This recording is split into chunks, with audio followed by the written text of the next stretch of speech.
So I'm about to have my third baby, and I have to rehearse in my head and remember how to make things go well.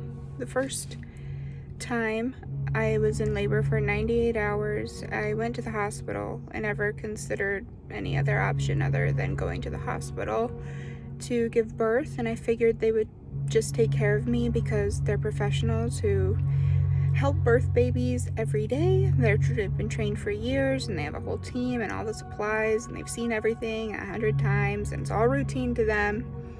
But I learned a big lesson there because I learned that they actually don't necessarily know better than I do about what to do, and they're not super interested in my experience and taking care of me, and they're more interested in just not getting sued and just kind of churning and burning, and even if they did have knowledge, they're not there to share it with me. And so it was a really scary experience, and just giving birth for the first time is super scary anyway, just because you don't know. I mean, I don't need to explain that to people. Giving birth for the first time is scary because you've never done it before. And it was interesting because I had been stuck at 6 centimeters for days, or 6 or less for days, and I'd been in and out of the hospital. And finally they said, all right, I had gotten fear-mongered into getting the epidural and the Pitocin, and we were already down that rabbit hole. And they said, all right, so you're at 6 still. We're going to come back in 15 minutes and check you. And if you haven't progressed, because you have to get to a 10, if you haven't progressed to a 10 dilation, we're going to start talking about a C-section. And that didn't make a lot of sense. I have pretty wide hips, and I thought there's got to be something wrong, Finally, I was so terrified over those few days that I had totally forgotten to pray. And that's when it kind of clicked for me. Okay, I have 15 minutes. What's the best thing I can do in 15 minutes? And I finally realized, pray. And I had my husband there with me, and we prayed together. And we prayed for my dilation, and we prayed all the good things that you would want to pray in that moment that we thought of. And they came back and checked me 15 minutes later, and I was 10 plus 1. That means that I had dilated from a 6 to a 10 in 15 minutes. And plus 1 means that the baby's head was actually coming down the canal. So 4 days, approximately 4 days to get to 6, and then they told me that I was at a 10. And so then they took me to a different room to push. I pushed for 2 hours on my back, got a gnarly tear. That was another learning experience. And so lesson, pray. Prayer, Jesus is the foundation. So first off, pray. With the second baby, I realized, okay, you've got to pull yourself up by your bootstraps. If you have to get a medical degree, get one. Like, you've got 9 months to figure this out. And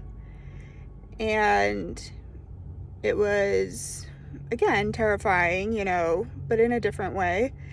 This time I decided to do a home birth because I decided that whatever goes on at the hospital, that in my situation, just based off of how close I live to hospitals in case there was an emergency, and based off of my medical history and a whole host of other reasons, I've realized that for me, having a home birth is actually safer than going to the hospital. And part of that reason is that your emotional, spiritual, mental, non-physical state greatly impacts your physical state, and that becomes extremely clear during the birthing process. And it's not just woo-woo stuff. It is Science-based, if that's important to you. It's science-based that how you are emotionally greatly impacts your physiology and how your birth goes. And so because I had a lot of trauma from that hospital experience, home birth made a lot of sense. But this time I was going to educate myself. I was going to have all my decisions pre-made. If I had any fear, I was going to address all my fears. And that took a lot of working with God, because you have to accept the worst possible outcomes. You can't go into labor and have all those fears. And so what I did is I educated myself out of the fears, and I made all of the plans that I needed to make. Made all the decisions ahead of time, like I said. And I just prayed. I even visualized that, Jesus is is the one delivering the baby, and he's my birth partner, and I accept whatever fate he has for me, whatever happens with me and the baby. And I did my best to do everything that I could, diet, exercise, etc. wise, to make this the best possible outcome for me. I researched what positions would be best to avoid my tear situation. And so that labor actually went really, really well. So it did last for 18 hours. So I have long labors.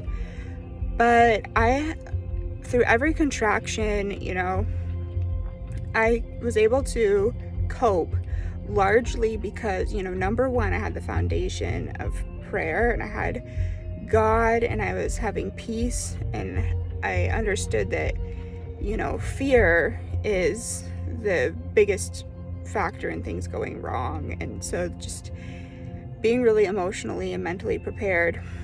A lot of people say, going through labor is 95% a mental game. And to me, it's, a spiritual game. And there's a lot of learning that takes place. It's a great play field for learning about spiritual, having spiritual growth.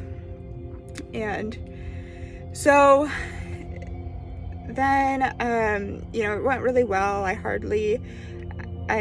As far as tearing goes, I had like the smallest abrasion, and I would say that it was I could almost say that it was a pain-free labor. It was almost enjoyable. And it certainly was enjoyable when it was over and I realized I just had a home birth. No medication, no interventions. It was very validating and healing to have that experience.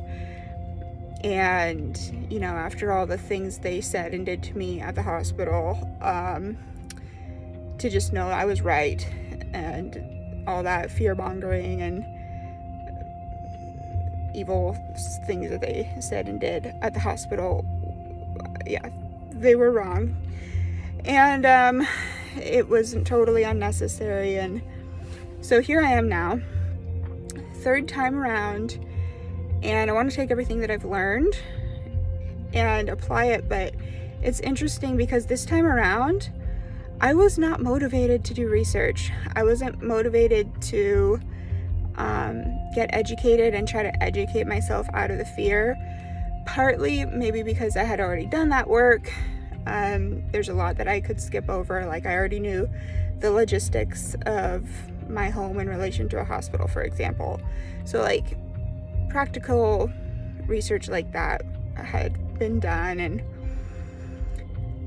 But it's interesting what happened to me because I did place, because my birth went so well last time with the home birth, I gave a lot of credit to my midwife team for that. And I'm realizing that I was kind of wrong to do that because, I only met them one time before I gave birth, and they didn't really, I'm not going to say they didn't do anything, but in that scenario, I could have probably given birth without them there and it would have been fine. But I'm not saying that I'm gonna make that choice, because you never know if something could go wrong. But the point is that they weren't really tested. It's not like something went wrong and they fixed it. They did catch my baby, which is good, and better than good. And they checked all of his vitals, but honestly, I don't think it was really necessary for them to be there. So this time around, God has kind of shown me that and made me realize that it's not them who deserves all the credit for things going right. It's that I put my faith and my trust in Him alone. And before, last time, I was talking about putting God first, and this mentality, like I said before, of Him being the foundation, putting Him first, but this time around, He's teaching me it's in God alone. We're really not in control of anything. And, it wasn't the birthing team that saved me, and, it wasn't even necessarily getting educated about things. It was more about conquering my fear, and fear is conquered by trusting in God. And so this is I think this is the message that I'm supposed to be taking away. I haven't given birth yet. Today is my due date. But this is a theme, because what happened with my midwifery team is that they were made unavailable at the last second. And so I've had to find a new midwife team. They happen to be a Christian team with one has 40 years of experience, one has 30 years of experience. I have never heard of them before, never come across them, and they only live less than 20 minutes away from me. And I've done a lot of research on midwives in the area, and I had just never come across them until the last minute. And they're the only ones who are outwardly Christian.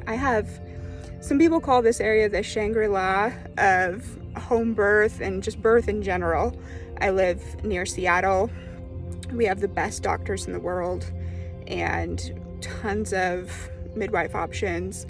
And this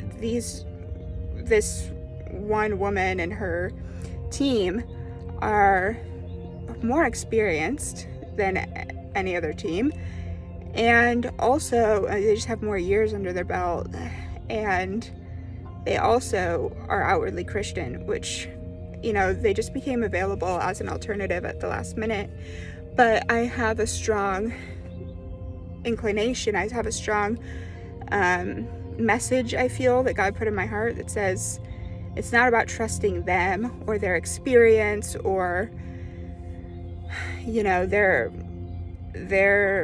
competence or whatever. It's about trusting Him, and He did provide for me these midwives at the last minute and took away the ones that I had been putting my trust in so much. And that was, and then He's also I just don't have this motivation to do a lot of research. In fact, I feel like God put it on me to not be on YouTube and not do a lot of research this time.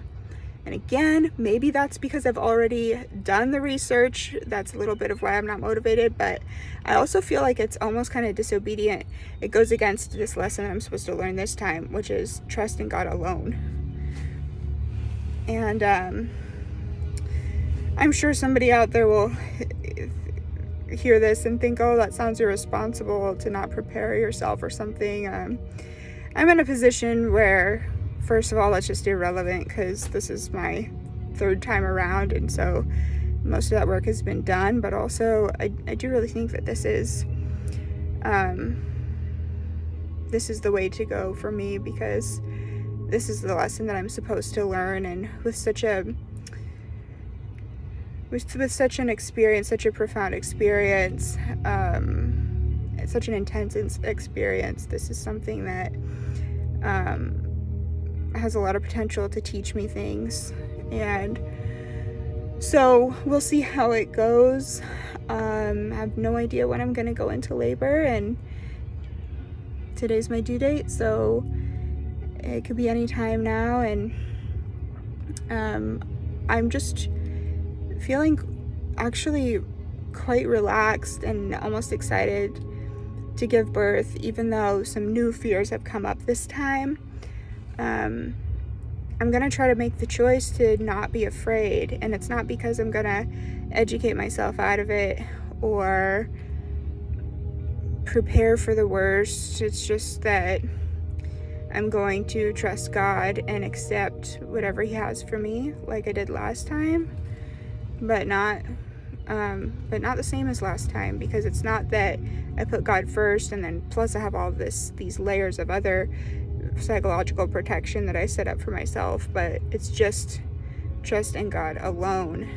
And I'm really excited to find out what lessons are in store for me, and even if I do die, I did prepare my kids and my husband, because it's a possibility. Anything can happen, and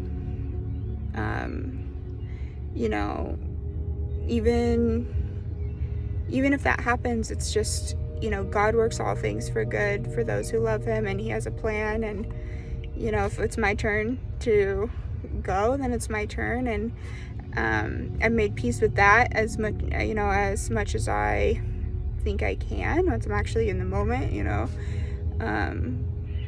We'll see how I could keep my composure. I was able to keep my composure last time, the whole time, and if it is my time to go, I don't know how I'll react. Maybe excitement, even maybe just a lot of peace, maybe a little sadness, maybe I hope not fear. Like maybe this is about overcoming fear. Definitely overcoming worry. And I heard in a sermon today that, from Elizabeth Elliot, fear is actually disobedience. And because he says not to worry about anything. And we know that God works all things for good for those who love Him. And so whatever happens, it's going to be okay, even if we don't understand it.